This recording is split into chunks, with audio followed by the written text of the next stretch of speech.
સુરતના મોટા વરાછામાં હોટેલની આડમાં કૂટણખાનું ચલાવતા સંચાલક સહિત 5 લોકોની પોલીસે ધરપકડ કરી છે। આ સાથે પોલીસે વિદેશી 2 યુવતીઓને દેહ વ્યાપારમાંથી મુક્ત કરાવી છે। સુરતના મોટા વરાછા વિસ્તારમાં એક હોટલમાં કૂટણખાનું ચાલતું હોવાની બાતમી પોલીસને મળી હતી, જેથી ઉત્તરાયણ પોલીસે 2 વિદેશી યુવતીઓનું રેસ્ક્યુ કરી તુલસી આર્કેડમાં આવેલી સિટી પેલેસ હોટલમાં ચાલતો ગોરખ ધંધો ઝડપી પાડ્યો હતો। વિદેશી લલ્લાઓ રાખી દેહ વ્યાપારનો ધંધો ચલાવવામાં આવતો હતો। પોલીસે મુખ્ય આરોપી જોનિલ ઉર્ફે જેડી દિલીપભાઈ કેવડિયાની અટકાયત કરી છે। આ સાથે જ અહીં શરીર સુખ માણવા આવેલા ગ્રાહકોની પણ પોલીસે ધરપકડ કરી છે। પોલીસે હોટલના અન્ય સંચાલક દીક્ષિત ગોહિલ અને કૌશિક મકવાણાની પણ ધરપકડ કરી છે। આ ઉપરાંત નિકુલ સુતરિયા અને રોહિત મેંદપરાની પણ પોલીસે સ્થળ પરથી ધરપકડ કરી છે।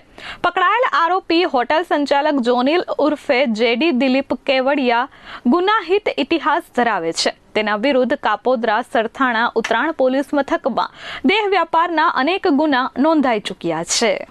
સુરત શહેરના માનનીય પોલીસ કમિશનર શ્રી અનુપમસિંહ ગેહલોત સરની સૂચના તથા માર્ગદર્શન અન્વયે સુરત શહેરમાં કોઈપણ પ્રકારની અસામાજિક બદી, ખાસ કરીને ઇમોરલ ટ્રાફિક એક્ટ હેઠળ કોઈપણ પ્રકારની પ્રવૃત્તિ ન બને અને બને તો તેના વિરુદ્ધ કાર્યવાહી કરવામાં આવે તે પ્રકારની સૂચનાને આધારે ઉત્તરાયણ પોલીસની ટીમ પણ આ દિશામાં કાર્યરત છે।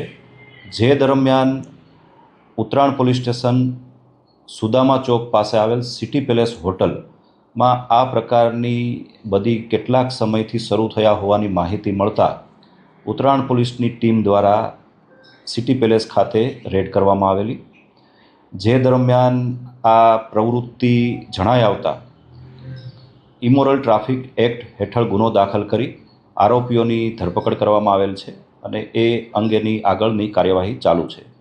ધરપકડ કરાયેલા આરોપીમાં મુખ્યત્વે હોટલ સંચાલક જોનિલ કેવડિયા નામનો વ્યક્તિ હોવાનું જણાય છે, જે ભૂતકાળમાં પણ આ જ પ્રકારની પ્રવૃત્તિમાં એરેસ્ટ થઈ ચૂકેલ છે।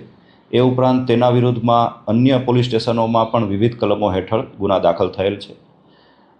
કુલ 4 ગુના અગાઉ આ આરોપી વિરુદ્ધ દાખલ થયેલ હોવાની હકીકત હાલમાં જણાયેલ છે।